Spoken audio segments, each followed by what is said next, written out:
WTF! Bonjour, je m'appelle Ross, je suis un sexual wank pheasant. You are my sexual wank pheasants. And welcome to all of the WTF moments from last night's SmackDown Live. And before last night's SmackDown Live even kicked off, we had what could be the single biggest WTF moment of 2018, where WWE finally cleared Daniel Bryan for an in-ring return, which means that Jesus, come on in here. And it happened on Rusev Day as well. Jesus Christ, I am erect. Don't buy the sun. But oh, hello there, WWE. If you want my mobile number, all you have to do is ask, because shy bends, they're getting out. But on a more serious note, and I know that thing there might not mean too much to you, but to us, it's a bloody honour and proves that we must be doing something right. Let's be honest though, this is something that certainly would not have happened if we were still at name redacted, unless of course one of the WWE superstars were taking the piss out of our website for using the same featured image on two different articles. So WWE, thank you very much. Cultaholic, we're on the march. Signs, more signs. We are indeed on a roll. Of course, these are always going to be WTF moments, because to me, somebody putting in the time and effort to make a sign with something related to us on it is a mental concept. I love you. But thanks to everybody up there, I am still somebody's bae. I am also the love of somebody's life, because Ross Geller's career is over, therefore I'm going to claim those signs as my own. But most importantly, thank you to Renee Ortiz, who somehow got a sign that had the word wanky past security. I don't know how she did it. What a lovely start of this episode, eh? But Daniel Bryan kicking off last night's show by claiming that something horrific happened to Shane McMahon last week was all kinds of wrong. What do you mean horrific, pal? It was bloody glorious. It was bloody orgasmic. It was Mother Nature happening in front of our very eyes at its finest as Shane McMahon turned into a whale. Oh, how I am still erect. It wasn't horrific at all, you numpty. So Bryan's return has the WWE cool whipped up into a frenzy. Dream matches are being made here, there and everywhere. WWE have won a hell of a job on the hands to quell all of expectation, contain all expectation, before that expectation of a demanding fan base spirals out of control. Bryan versus Shinsuke Nax, Bryan versus AJ Styles, Bryan versus Kurt Angle, Daniel Bryan versus the best wrestler in the entire world, Shane McMahon. These are all dream matches that are being touted, yet who is the first man to step up to Daniel Bryan? Oh, it's Dolph Ziggler, the most pointless human being and the biggest waste of oxygen in WWE since the existence of Rodney Mack. No doubt about it. That match there would be a great match, but does anybody want to see it? It's a very weird choice for the first man to step up to Daniel Bryan. I'm sure you'll agree. Dun dun dun dun dun dun dun dun dun.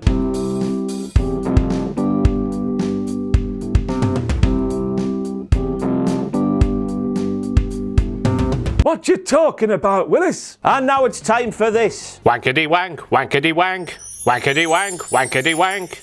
Wankety wank, wankety wank, wankety wank. Yes, just like blankety blank does, where you fill in the blanks, wankety wank sees a sexual wank pheasant take a WTF moment I have missed from an episode of WWE's programming and sends me it, and I give them all the credit because I'm a lovely human being. Thank you this week to Brandon Lejoy.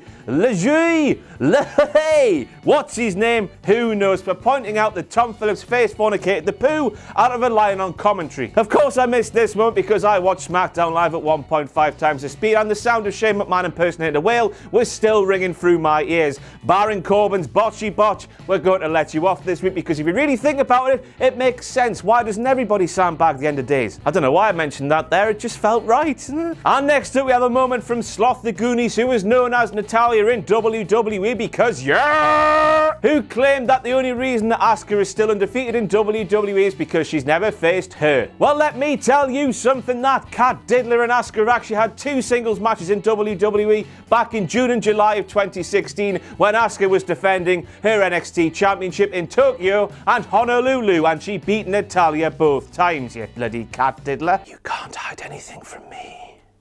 So the insider of what, I have no idea, Byron Saxton, claims that you only have to look at each winner of the armbar to see what that armbar can do for your career. The armbar being the Andre the Giant Memorial Battle Royal, easy for me to say. So we have Cesaro, failed singles push, although of course now he is killing it in the tag team scene. We have the Big Show, whose best days were certainly behind him. Then we have Baron Corbin, who just like Arsene Wenger is a specialist in failure. And then last year we have Mojo Rawley, who has disappeared off the face of the earth, much to the chagrin as Mauro Ronaldo would say to Adam Pacitti. So what on earth are you trying to say here, Byron, you absolute first-grade numpty? I don't know, maybe Byron's trying to paint people who have been less successful than he claims to be more successful than they actually are is his way of making sure his pathetic existence means more than it does. Arsehole. I heart you, Char-Ot. Again, driven by the sun. Greg Hamilton, you're a wonderful man most of the time, but let me tell you that was not Luke Harper who won that match last night. That there is just Harper. Now, I don't want to harp on about it. Now, with the way WWE took away Apollo's cruise in recent times, because presumably if they didn't, people would think he committed a horrendous crime at his school, you calling Harper by the name of Luke will have people thinking that Harper is actually a Jedi or an estranged left-back at Manchester United. Look over there. It's one of the marshals that Roman Reigns beat up on this week's Raw. There's absolutely no wonder how the big dog got away with it, of course, because that fraudster there is nothing more than an actor, and I don't know what's real anymore. So Jinder Mahal claims he could be a massive star in Bollywood. Jinder Mahal claims he's the man to put glory back in the WWE Championship. Jinder Mahal claims he's the man who made SmackDown Live the premier show in WWE, even though he clearly didn't. Jinder Mahal normally wears expensive suits as well. Jinder Mahal also normally has two lackeys by his side. Do SmackDown Live's creative team not realise the Miz is a thing, or am I just missing something here? Now it's clear for all to see that Daniel Bryan last night was so giddy that he was off his tits and not making any sense whatsoever. How can he not understand why Kevin Owens and Sami Zayn assaulted their boss when he went through just about exactly the same thing? First of all, let's forget about the fact that Vince McMahon quite literally gave Kevin Owens permission to retaliate on a McMahon if he was provoked, and I don't know about you, but I feel provoked about Shane McMahon's actions in recent times, so God knows how Kevin Owens and Sami Zayn must be feeling. But back to Bryan and his predicament, and Stephanie McMahon and Triple H, they held him down, they got in his way, they were a general annoyance back in the day, and you cannot deny that Colonel McSweaty Biles himself, Shane McMahon, has been exactly the same towards Kevin Owens and Sami Zayn. But then what does he do? Daniel Bryan goes and fires Kevin Owens and Sami Zayn in what has to be the quickest and most expected heel turn in the history of WWE. Now I know he's been fired twice before, but this was before he became a massive success in DE. But what if Stephanie and Triple H fired Daniel Bryan while they were at war? There would have been no Yes Movement, no WrestleMania 30, there would have been nothing. So why on earth is Daniel Bryan taking that away, potentially, from Kevin Owens and Sami Zayn? It just turns out that Daniel Bryan is quite the hypocritical prick. And we finished things off with the final stretch of the show, which was a wonderful slice of television.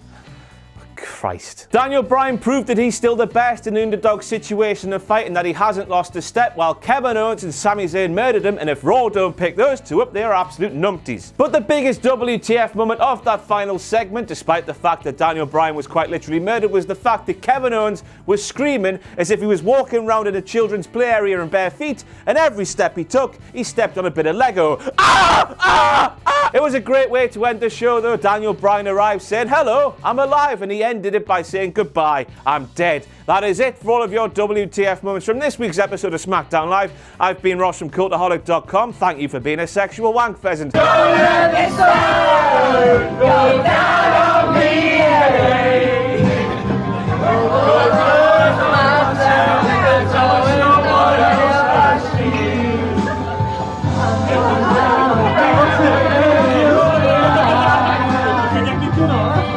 To breathe.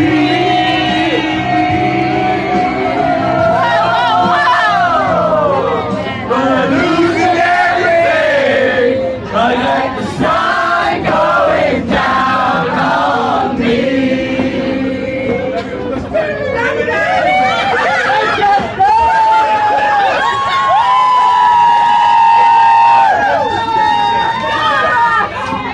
Follow me on the Twitter machine at Ross on Wrestling. Pledge to our Patreon page, patreon.com/Cultaholic. Anything you can give would be greatly appreciated, and then retitivated into lots of content for your viewing pleasure. But most importantly of all, do not forget to join us on every form of social media apart from Tamagotchi.